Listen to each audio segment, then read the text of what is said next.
Assalamualaikum warahmatullahi wabarakatuh. Halo para lovers and haters dimanapun Anda berada, baik yang ada di alam nyata maupun alam gaib, apa kabarnya? Salam cerdas bersupranatural.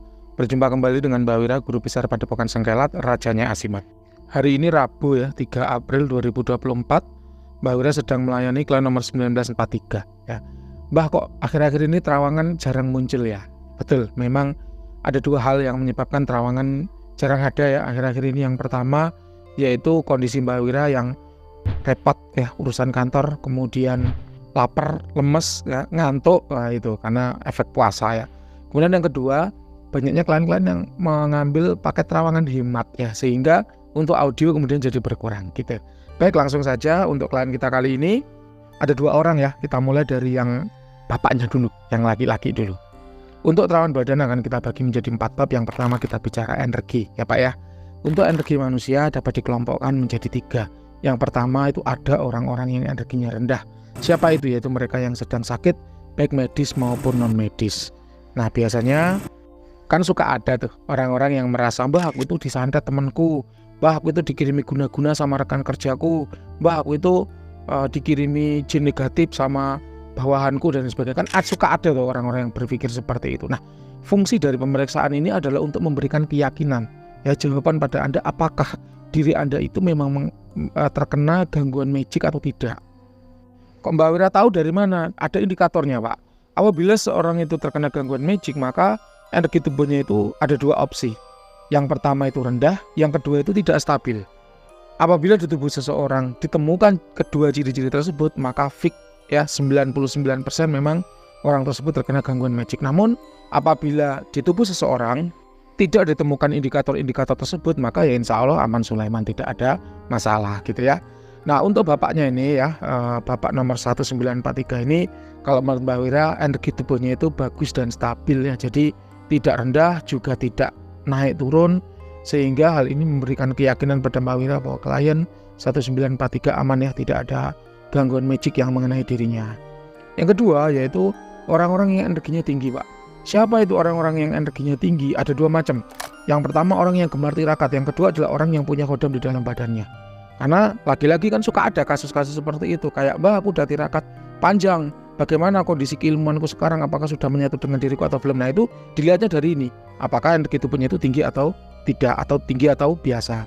Yang kedua, suka juga ada orang yang mengaku punya kodam di dalam badannya, punya kodam macan, punya kodam leluhur, punya kodam pusaka, di dalam tubuhnya ada pusaka. Kan suka ada ya orang-orang yang kayak gitu ya, mengaku punya istri dari golongan jin dan sebagainya. Itu bisa dilihat pada energi tubuhnya. Apabila energi tubuhnya itu tinggi di atas rata-rata, tinggi di atas orang normal pada umumnya, berarti ya memang betul orang tersebut dua tadi di antaranya, apakah keilmuan ataukah keberadaan kodam. Nah, itu kita cek nanti di bab 4 gitu ya. Nah, untuk klien ya bapak nomor 1943 ini, kalau menurut Mbak Wira energi tubuhnya itu biasa. Walaupun Anda memang gemar ya mengoleksi benda-benda pusaka, gemar mengoleksi benda-benda bertuah, namun mereka itu kan letaknya ada di benda Pak, bukan di badan. Sehingga kalau untuk badan, kalau menurut Mbak Wira ya tidak tinggi energinya.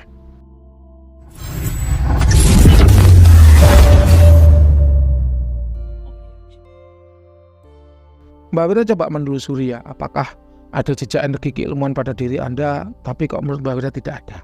Kemudian Mbak Wira mencoba lagi menelusuri apakah ada energi kodam di diri Anda, ternyata juga tidak. Jadi gitu Pak ya. Jadi memang ya orang-orang yang tirakat apapun bentuknya Pak ya, mau itu meditasi, wirid, puasa, zikir, atau bertapa, atau apapun itu ya, selalu menyisakan jejak energi pada dirinya kalau tirakat itu dilakukan dengan benar ya. Beda cerita kalau tirakatnya salah ya, wallahu alam ya gitu. Baik, itu untuk energi. Kemudian yang ketiga, ada orang-orang itu yang energinya biasa ya, sama seperti Anda, seperti saya, ini energinya biasa, jadi tidak tinggi. Kalau Mbak Wira skalakan dari 1 sampai 100, misal yang rendah di bawah 60, yang tinggi di atas 80, maka bapak klien 1943 ini kalau menurut Mbak Wira ya ada di level energi 72. Energinya bagus, positif, dan stabil seperti sungai yang airnya mengalir dengan tenang kayak gitu. Baik, itu tadi adalah bab energi. Kita tutup, kita buka bab baru yang kedua, yaitu tentang aura. Aura adalah manifestasi dari energi. Jadi yang namanya energi manusia itu kan tidak bisa dilihat, Pak. Namanya saja energi, sama seperti kalau kita lihat energi listrik. Apa bisa atau energi listrik itu dilihat? Kan nggak bisa. Sama seperti energi panas. Apa bisa atau energi panas itu dilihat? Kan nggak bisa. Bisanya dirasakan. Ketika panas dirasakan bisa. Energi listrik dirasakan bisa, dipegang nyetrum kan gitu. Nah sama energi pada manusia itu pun juga begitu. Kalau mau kita melihatnya, maka kita melihatnya itu melalui aura. Apa itu aura? Aura adalah vibrasi dari energi. Jadi energi yang ada di tubuh seseorang itu memiliki spektrum, Pak. Spektrum itu warna. Jadi warna itulah yang menggambarkan karakter dari energi seseorang. Sama, jin juga demikian. Jin itu adalah makhluk dari dimensi energi. Makanya kita juga bisa melihat jin, Pak. Makanya ketika ada orang, Mbah beli azimat berkodam, Mbah. Oke, boleh. Apakah kodamnya bisa dilihat, Mbah? Apakah saya bisa langsung lihat kodamnya, Mbah? Ya nggak bisa. Kodam itu kan jin. Jin itu kan makhluk dari dimensi energi. Kalau Anda pengen melihat jin, ya Anda harus belajar ilmunya. Kalau nggak gitu harus dimasukkan jin juga di dalam tubuh Anda. Itu baru Anda bisa melihat jin, kan gitu. Jadi ini adalah logika sederhana ya, yang ada pada dunia supranatural. Namun orang seringkali mengabaikan itu. Orang pengennya, Mbah aku mau beli kodamnya, kalau mau kodamnya bisa dilihat. Ya kalau memang pengen lihat jangan beli kodam, beli aja sepeda motor, mobil, gitu. Ya Mbak Wira pun juga kalau ada orang kayak gitu, udah nggak usah beli, Pak, ngapain buang-buang uang nuruti Anda. Saya juga capek kan gitu. Saya juga capek nuruti Anda. Keinginan itu adalah sebuah keinginan yang tidak mungkin diwujudkan gitu. Nah, kecuali Anda mau belajar ilmunya atau dimasukkan jin ke dalam tubuh Anda, lah itu baru mungkin Anda bisa melihat jin. Loh, Mbah Wira kok bisa melihat jin? Apakah ada jin juga di dalam tubuh Mbah Wira? Ada, itu adalah jin keilmuan. Jadi jin yang muncul akibat dari Mbah Wira mengamalkan keilmuan tertentu. Mbah Wira ngomong biasa aja, belak-belakan aja. Yang penting kan positifnya, yang penting adalah manfaatnya, kan gitu. Kalau Mbah Wira seperti itu aja.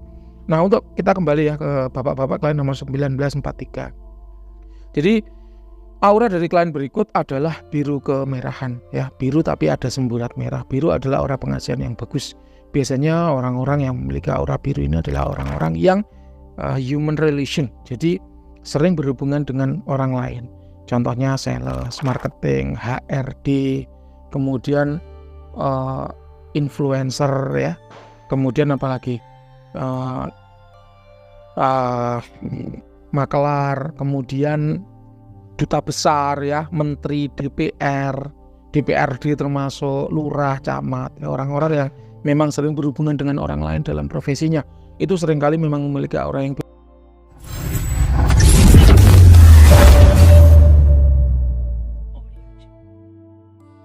karena ada kebutuhan atau keinginan ya dalam dirinya untuk disenangi oleh orang lain, dan itu secara natural, secara alamiah. Nah, untuk klien ya Bapak 1943 pun sama auranya dominan biru. Kemudian untuk semburat merah ini apa, Pak? Semburat merah adalah aura kewibawaan yang kuat. Biasanya orang-orang yang aura birunya ada semburat merah biasanya atau pada umumnya adalah seorang pemilik usaha. Ya, kenapa? Karena dia butuh disegani oleh anak buahnya. Kalau nggak gitu, misalnya dia pegawai, dia sudah di kalangan manajerial, manajer, direktur, mandor, supervisi, supervisor ya. Nah itu kalau di PNS ya eselon 3, eselon 2, nah itu biasanya sudah ada semburat merah karena dia ada kebutuhan untuk disegani oleh bawahannya kayak gitu, dan itu sebetulnya bisa kita maksimalkan ya untuk menunjang profesi yang sedang kita jalani. Demikian untuk aura dari klien ya Bapak 1943. Ada yang negatif? Nggak ada. Kalau menurut Mbak Wira memang ada yang negatif, yaitu apa? Ada aura gelap ya yang Mbak Wira tangkap di diri Anda, dan ini muncul dari, mohon maaf, kekurang tahuan.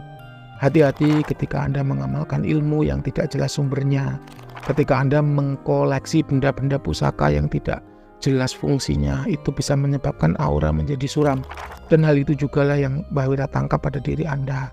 Ya coba introspeksi, nanti Anda yang klarifikasi ke Mbak Wira, betul nggak ada ilmu-ilmu yang nggak jelas dari mana sumbernya, atau betul nggak ada pusaka-pusaka azimat ataupun benda-benda bertuah yang nggak jelas fungsinya yang masih disimpan. Nah itulah yang membuat aura gelap. Apakah bisa dibersihkan, Mbah? Hal semacam itu jawabannya bisa. Kalau untuk keilmuan-keilmuan cukup tidak usah diamalkan kalau yang nggak jelas sumbernya. Kalau kemudian untuk benda-benda yang nggak jelas fungsinya dibuang aja. Gitu kalau Mbah Wira. Lalu gimana, Mbah, kalau saya pengen tahu fungsi dari masing-masing benda yang saya koleksi? Ada banyak video yang sudah Mbah Wira bagikan di channelnya Mbah Wira yang judulnya membedakan benda bertuah dan tidak, memilah benda bertuah dan kosong. Itu banyak Anda bisa cari ya di channel YouTube-nya Mbak Wira, itu gratis, bisa Anda amalkan, bisa Anda praktekkan. Kalau ini sumbernya jelas, sumbernya kan Mbak Wira. Kalau ada apa-apa nanti silakan Anda tanya ke Mbak Wira gitu ya. Baik. Kemudian yang ketiga yaitu untuk titik-titik cakra yang terbuka, Mbak Wira merasakan ada 3 titik cakra yang terbuka. Yang utama yaitu root chakra, sex chakra, dan solar chakra. Root chakra letaknya dari tulang ekor ya, cakra dasar. Biasanya root chakra berhubungan dengan cakra jantung. Biasanya hal ini berhubungan dengan stamina, spiritualitas, semangat kerja, kemudian etos kerja. Kalau dipakai kerja tidak mudah lelah, kemudian intuisi. Ya, jadi kreativitas ya, itu terhubung juga dengan root chakra. Itu sudah terbuka pada diri Anda. Makanya kalau Anda bekerja di bidang-bidang yang full otak kanan itu bagus hasilnya. Kemudian yang kedua adalah sex chakra. Ini berhubungan dengan vitalitas ya, gairah kerja, gairah hidup, gairah dalam menjalani hidup. Walaupun memang rata-rata orang yang memiliki seks cakra biasanya memiliki nafsu yang besar ya, tapi nggak masalah. Oke, Anda masih muda, Anda punya pasangan, jadi kalau menurut Mbak Wira nggak masalah punya nafsu yang besar. Tinggal bagaimana kita menyalurkannya ya ke dalam jurusan yang kan gitu aja. Kemudian ada solar chakra, ini juga berhubungan dengan energi, stamina, kemudian energi badan, daya tahan tubuh, daya tahan kerja. Nah itu terbuka lebar. Ketiga cakra inilah yang bagus kalau Mbak Wira. Kemudian yang terakhir, yang keempat, ada cakra yang terbuka itu di cakra jantung. Hal ini berhubungan dengan cinta kasih dan kasih sayang yang membuat seseorang itu memiliki rasa welas asih yang baik. Nah Anda termasuk orang yang memiliki rasa welas asih yang baik gitu ya.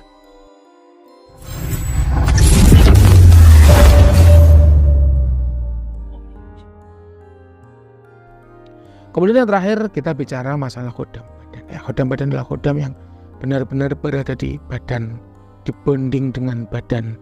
Ya, mereka seringkali masuk ke dalam badan dan ya ketika dilihat ya ada ya kelihatan. Beda cerita dengan yang cuma diikat dengan aura atau ada di luar badan cuma ditempelkan. Nah, itu nggak masuk kategori khodam badan. Ini menempel doang di luar ya. Khodam badan ini seringkali menimbulkan polemik, menimbulkan masalah. Kenapa? Karena orang itu seringkali senang mendengarkan hasil-hasil yang membahagiakan dirinya. Sebagai contoh, ketika Mbak Wira ngomong Anda adalah orang, ini orang lain ya, bukan klien 1943. Anda adalah orang yang memiliki keistimewaan, disukai oleh jin. Jenisnya adalah jin laut, dan karena dia adalah seorang ratu, seorang pemimpin ya, kerajaan, maka dia memberikan anak buahnya untuk mengikuti diri Anda. Oh itu senang dia. Kemudian karena senangnya itu kemudian bertanya, loh Mbak, kenapa kok ada ratu jin suka dengan saya? Apakah saya juga seorang ratu? Enggak. Jin itu suka dengan Anda dan dia memberikan anak buahnya untuk mengikuti Anda. Tapi orang itu memiliki kecenderungan senang. Dengan hal semacam itu senang. Ketika ada dukun yang entah abal-abal, entah enggak, entah bercanda, entah serius, entah bisa melihat benar-benar itu khodam atau sekedar jin yang nempel. Ya, karena banyak juga dukun-dukun yang newbie, yang awam ya, dianggap semua jin itu khodam, dianggap semua jin walaupun itu cuma jin liar yang nempel adalah khodam gitu kan. Itu ngomong, wah Anda diikuti oleh sosok khodam laki-laki, padahal itu jin liar, tapi karena dia nggak bisa membedakan ngomongnya khodam. Nah orang percaya ketika diperiksakan bahwa oh, ini bukan khodam ya, ini jin liar yang ngikuti Anda, nempel ke Anda, itu nggak percaya malahan ya. Itu kembali lagi ke masing-masing pembeli, masing-masing pelanggan. Mau percaya saya silahkan, tidak juga tidak masalah gitu ya. Yang jelas Mbak Wira anti mengatakan yang indah-indah demi klien tuh bahagia. Kalau bahagia lalu pesan lagi kan gitu kan arahnya. Kalau Mbak Wira enggak, Mbak Wira ngomong apa adanya aja, siap diterima ya silahkan, tidak siap diterima juga tidak masalah gitu ya. Nah untuk khodam badan ini setidaknya ada 4 macam. Yang pertama yaitu khodam leluhur. Siapa itu khodam leluhur? Yaitu khodam yang mengikuti leluhur seseorang. Kemudian setelah leluhur ini meninggal, dia mengikuti anak cucunya yang memiliki energi dan aura yang mirip dengan si leluhur tadi. Nah untuk klien 1943 tidak ada ya, khodam leluhurnya tidak ada. Ada satu sosok laki-laki tua yang mengikuti Anda, tapi ini statusnya bukan khodam leluhur. Kenapa? Karena dia hanya melihat itu sebentar-sebentar. Kalau orang Jawa bilang itu nginguk. Nginguk itu apa? Tilek. Tilek itu apa ya? Melihat tapi sebentar-sebentar gitu lah. Makanya Mbak Wira nggak mengkategorikannya menjadi khodam leluhur. Mbak Wira akan menyebutnya khodam leluhur ketika dia betul-betul 24 jam mendampingi Anda gitu ya. Yang kedua yaitu khodam pengisian, yaitu khodam yang sengaja diisikan ke badan untuk tujuan tertentu. ini tidak ada. Kemudian yang ketiga yaitu khodam yang muncul akibat keilmuan, ya akibat Anda mengamalkan keilmuan tertentu, namanya khodam keilmuan, ya juga tidak ada. Kemudian yang keempat yaitu khodam yang menjadi khodam diri Anda karena unsur suka atau cinta, ini juga tidak ada. Demikian untuk terawangan Bapak nomor 1943 ya. Kita sekarang lanjut ke Ibu ya.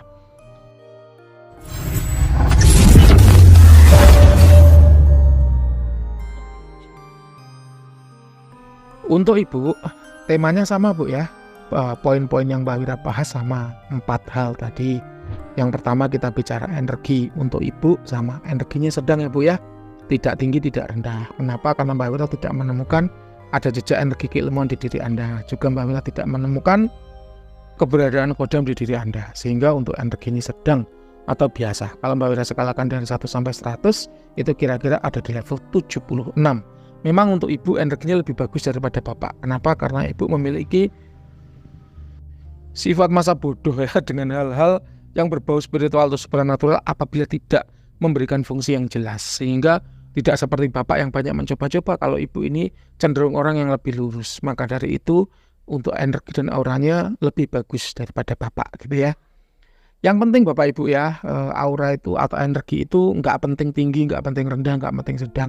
Yang paling penting adalah bagaimana kita memaksimalkan fungsi dari energi, fungsi dari aura yang ada pada diri kita untuk menunjang kesuksesan diri kita. Itu aja yang penting.